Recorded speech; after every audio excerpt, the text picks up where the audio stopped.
सध्या आपण पाहतोय शिवसेना भवनातील ही दृश्य 20 वर्षांनंतर राज ठाकरे यांनी शिवसेना भवनाची पायरी चढलेली आहे। त्यांच्यासोबत दृश्यांमध्ये संजय राऊतही पाहायला मिळतात। राज ठाकरे शिवसेना भवनावर पोहोचण्याच्या आधीच उद्धव ठाकरे शिवसेना भवनावर पोहोचलेले होते।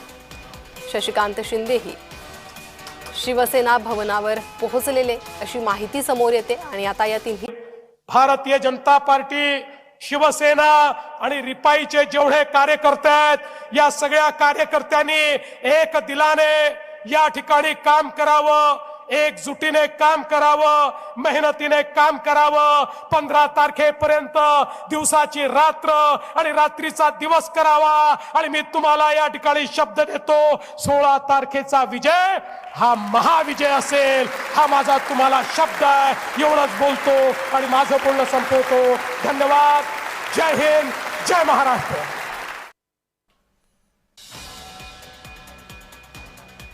त्यामुळे आपण पाहतोय की सध्या शिवसेना भवनामध्ये ठाकरे बंधू पोहोचलेले आहेत। अगदी थोड्याच वेळात या पत्रकार परिषदेला सुरुवात होईल।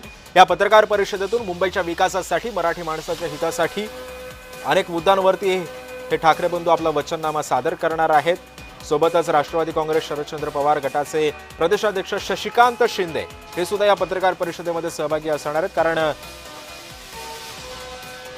मुंबईमध्ये हे तीनही शिवसेना भवनची पायरी ही चढलेली आहे आणि 20 वर्षानंतर दोन्ही ठाकरे एकत्र आले। कारण संपूर्ण महाराष्ट्राची एक ठिकाणी इच्छा होती की दोन्ही ठाकरेंनी एकत्र यावं आणि ती इच्छा या ठिकाणी पूर्ण झालेली आहे।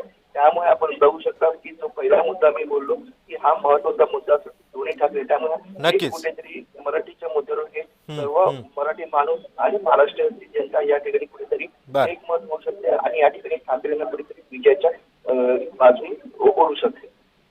नक्कीच। धन्यवाद मनोज, तू दिलेल्या अधिक माहितीबद्दल। त्यामुळे आपण पाहतोय की अगदी थोड्याच वेळात ठाकरे गट आणि मनसे आणि शरद पवार गटाचा हा वचननामा प्रसिद्ध होणार आहे।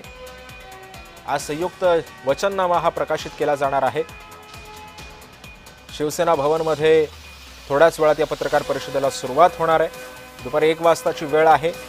अगदी थोड्याच वेळात या पत्रकार परिषदेला सुरुवात होईल।